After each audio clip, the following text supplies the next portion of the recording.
Senator De La Rosa.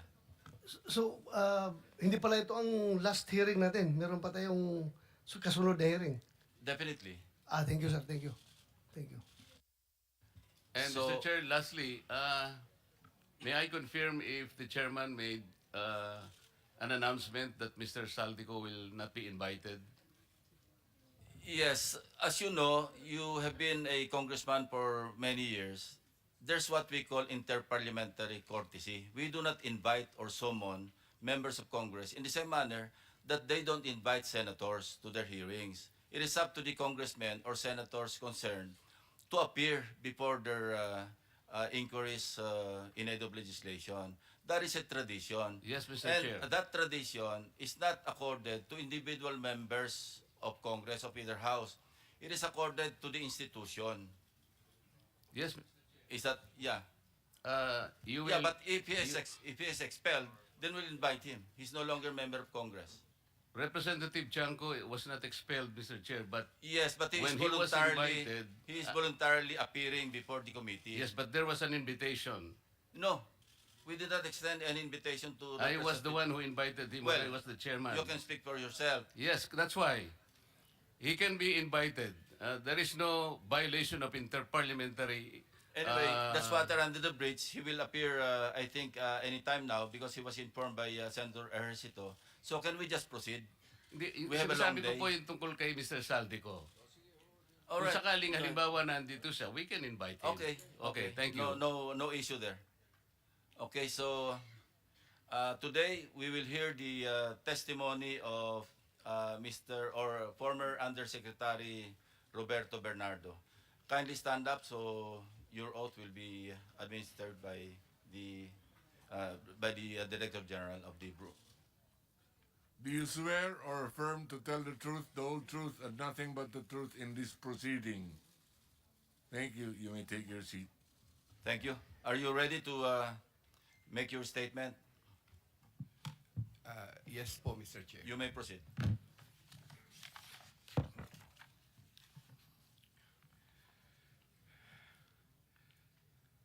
Dear Senator Lacson and honorable members of the Blue Ribbon Committee, I am Roberto Bernardo, formerly an Undersecretary for Operations of the Department of Public Works and Highways, DPWH. I was summoned to appear today before the Honorable Blue Ribbon Committee and required to testify in connection with its ongoing inquiry in aid of legislation into the reported anomalies in certain DPWH projects, flood control projects. Bago ko po ilahad ang aking nalalaman sa mga bagay na nais tumbukin ng kagalang-galang na Blue Ribbon Committee, ako po ay umaamin sa aking maling nagawa. Ako po ay hindi naging matatag at tapat sa pagpapatupad ng tungkulin na ipinagkatiwala sa akin ng ating pamahalaan at sambayanan.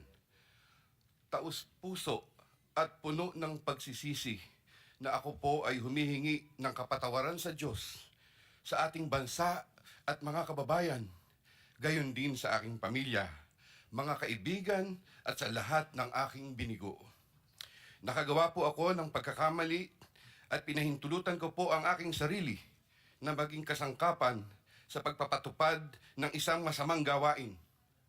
Handa po akong gawin ang lahat ng nararapat upang maiwasto ang aking kamalian at maiwasan na ito'y mangyaring muli.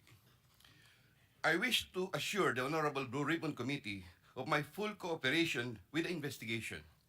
I am submitting an affidavit outlining my knowledge and of and involvement in certain events material to the subject of investigation.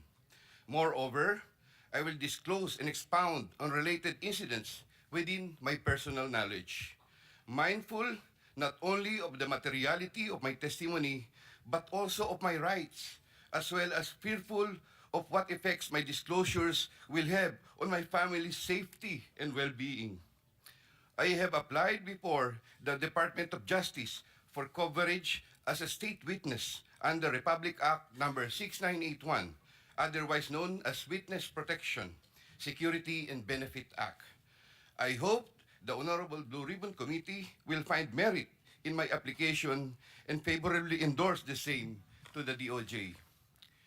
With the assurance of the Honorable Blue Ribbon Committee that my rights and benefits under RA 6981 shall be respected, I am prepared to submit the aforesaid affidavit to Honorable Blue Ribbon Committee and swear to and testify on the same, with the approval of the Honorable DOJ Secretary on the disclosure thereof for such purposes.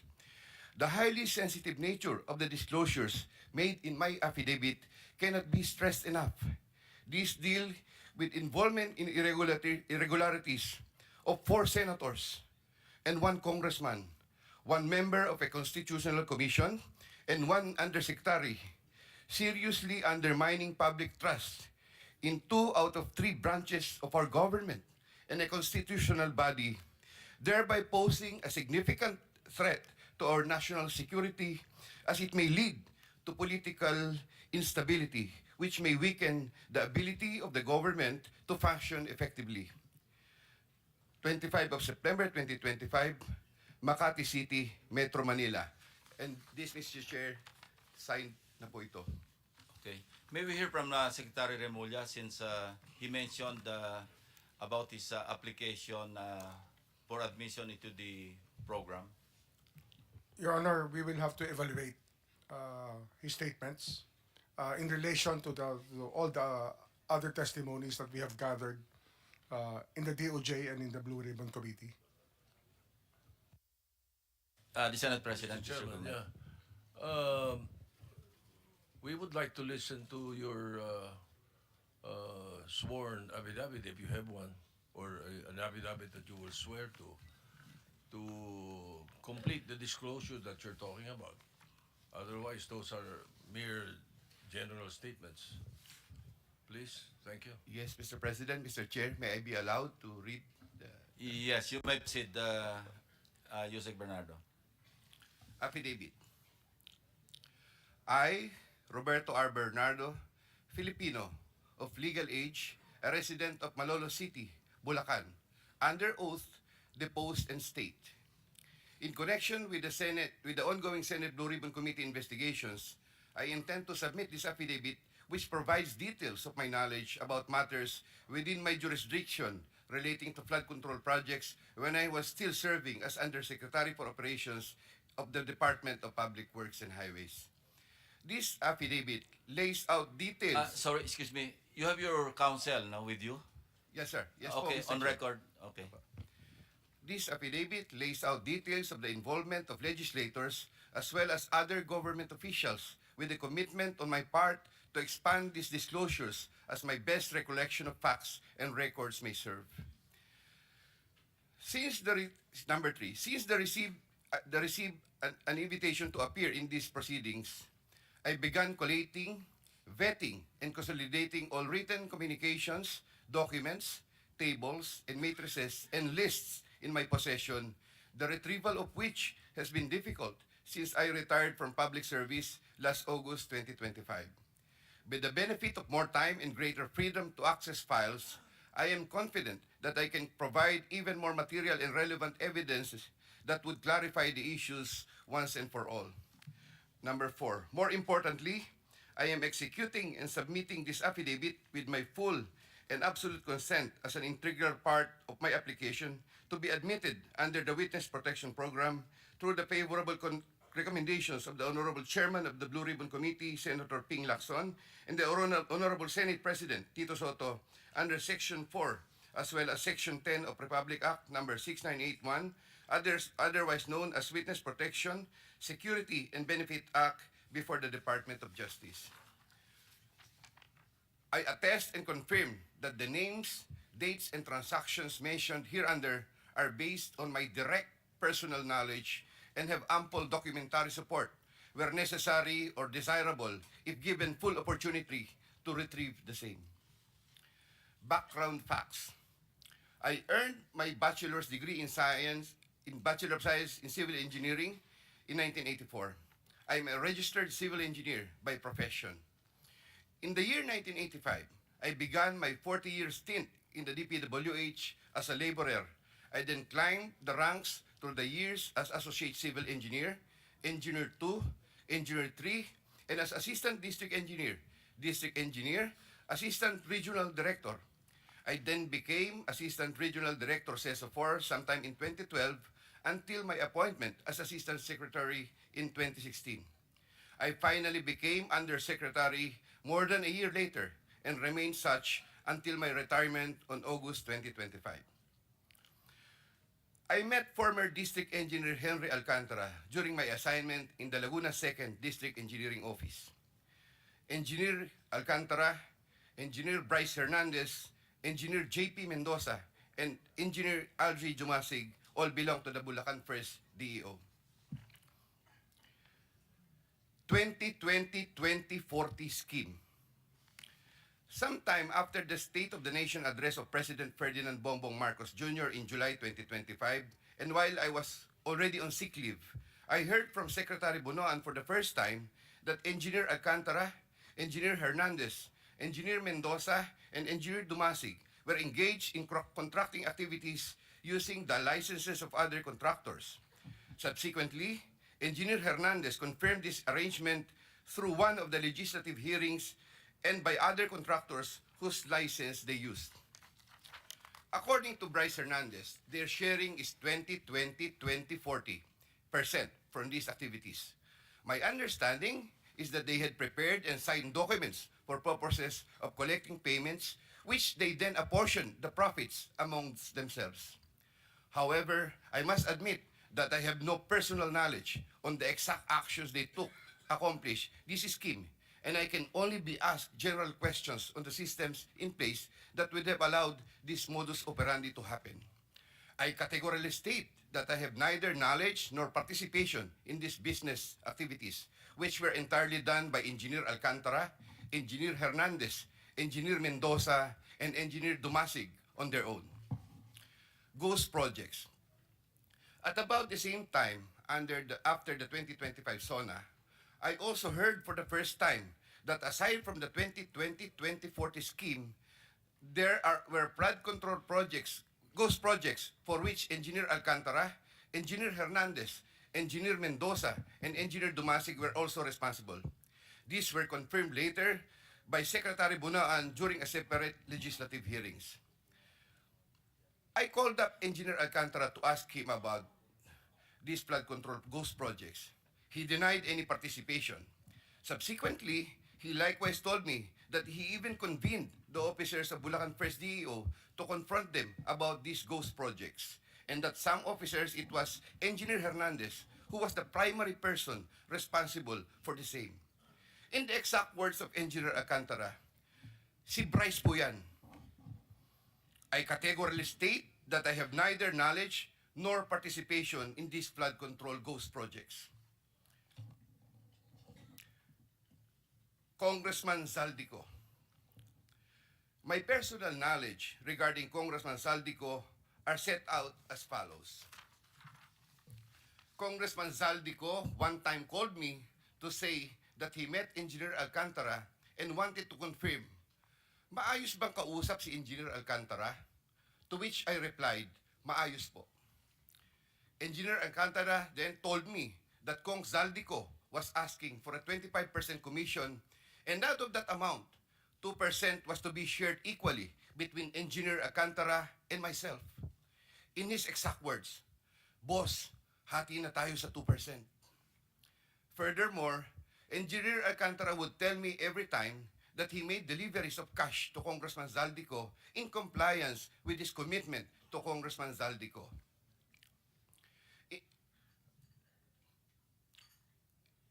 In this affidavit, I shall mention my personal knowledge regarding Senator Chis Escudero as follows. Maynard Ngu and I are close friends, and we go years back. He is also a close friend and campaign contributor of Senator Chis Escudero. Maynard Ngu asked me to submit a list of projects. I personally submitted a list of projects to Maynard Ngu, and some of the items therein pertaining to Valenzuela and Marinduque projects were subsequently included in the General Appropriations Act. A copy of the list of Valenzuela and Marinduque projects is here to attach to this affidavit as Annex A. Annex A. When I gave him the list and in relation to the commitment, I asked him, Boss, paano to? Maynard replied, bahala ka na. I asked, Boss, okay na ba ang 20%? Maynard said, okay. After inclusion of the projects in the GAA, I delivered 20% of approximately 800 million or about 160 million to Maynard Ngu, which was meant for Senator Escudero. Finally, I would like to add that deliveries of cash were personally made to me, by me, to Maynard Ngu at his office in Manila. I confirm that Commissioner Lipana requested that he be referred to officers of DPWH Bulacan 1st DEO. I referred to him to Engineer Bryce Hernandez. I have no personal knowledge if they were able to secure a project in Bulacan 1st DEO. Furthermore, and subject to possible referral to an executive session upon the approval of the Honorable Chairman, I attest to the broader systemic issues in DPWH that are widespread. My statements hereunder are based on personal knowledge and direct interactions with the personalities involved with great risk to my safety and that of my family members. I confirm the following. Usec Trigib Olaybar of DepEd. Usec Trigib Olaybar used to work for Senator Ramon Bong Revilla and Senator Sani Angara before his appointment as Usec for the Department of Education. Sometime 2010, I met for the first time Usec Olaybar, who was then working in the office of Senator Bong Revilla. Later, I learned that he transferred to the office of Senator Edgardo Angara and then later to Senator Sani Angara. Sometime 2024, Usec Olaybar personally called me for a meeting to discuss about unprogrammed appropriations, supposedly for the office of the Executive Secretary. In the said meeting, he requested me to submit a list of projects. After the meeting, I asked Bulacan 1st DEO to prepare a list of projects for funding. Thereafter, Engineer Alcantara submitted a list of projects worth 2.85 billion.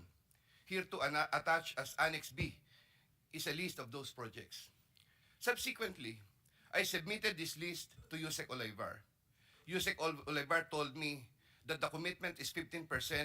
In his words, Boss, 15 yan. Thereafter, the DPWH received a special allotment release order for 2.85 billion for the projects listed in Annex B. Engineer Alcantara, from time to time, would collect and deliver the agreed 15% commitment to me, which I delivered or caused to be delivered to Usec Olaybar in Magallanes, Makati, and other places.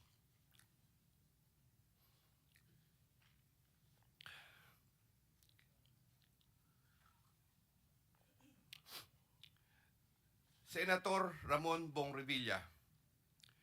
Sometime in the year 2024, Senator Revilla and I met where I gave him a list of projects given to me by Engineer Alcantara. Senator Revilla asked for a commitment, which I suggested. Then he approved at 25% of the total amount of the projects indicated in the list here to attach as Annex C. I relayed the 25% commitment to Engineer Alcantara and told him that Senator Revilla will appreciate additional contributions for his senatorial re-election bid. Engineer Alcantara collected the 25% commitment, or about 125 million, which was turned over to me and then delivered to Senator Revilla in his house in Cavite.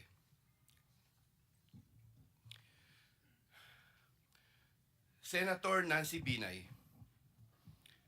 Sometime in the year 2024, Carlin Villa, a staff of trusted confidant of Senator Binay, called me and asked for a commitment which was set at 15% of the total amount of the projects indicated in the list here to attach as Annex D. I relayed the 15% commitment to Engineer Alcantara. Engineer Alcantara collected 15% commitment, or about 37 million, which was turned over to me and which I then delivered to Senator Binay at a house in Quezon City. Given the complexities of the transactions and personalities involved, I humbly reserve the right to submit a supplementary affidavit if warranted in the premises. I attest to the truth of the foregoing statements based on my personal knowledge and authentic records. In witness thereof, I will be affixing my signature this day of September 2025 here. Mr. Chair. Yeah. Kindly sign your affidavit in the presence of everybody.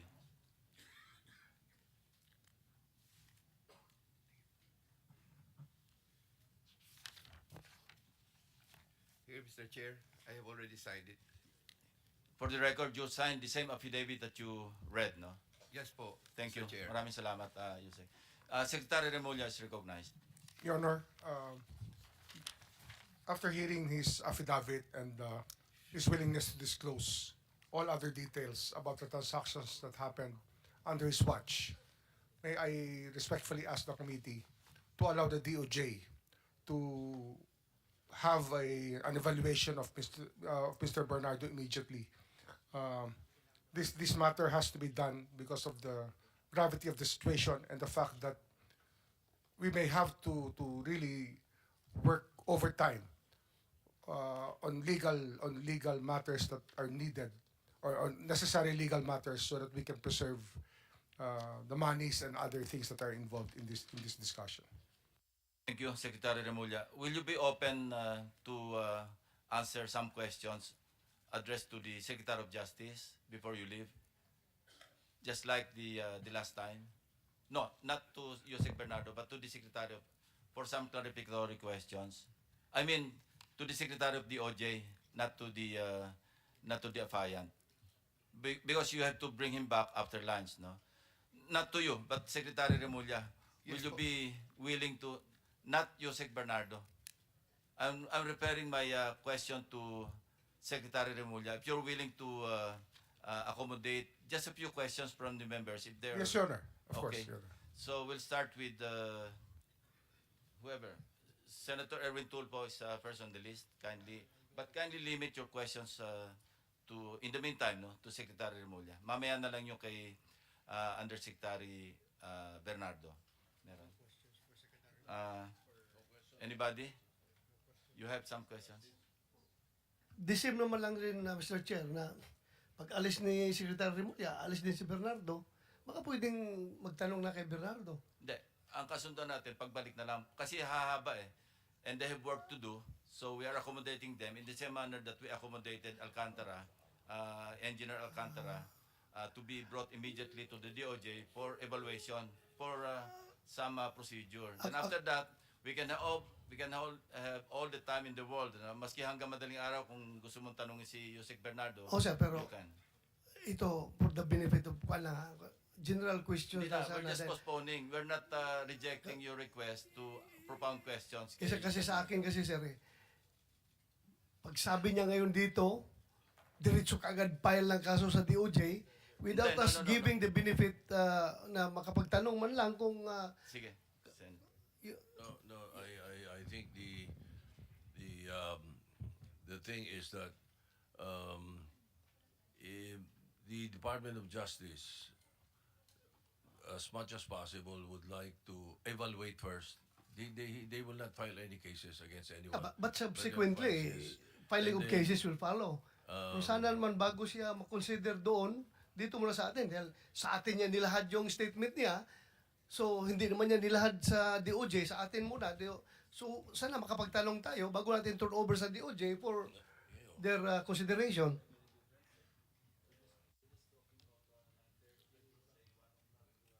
Mr. Chair, I think the point... Hearing is suspended.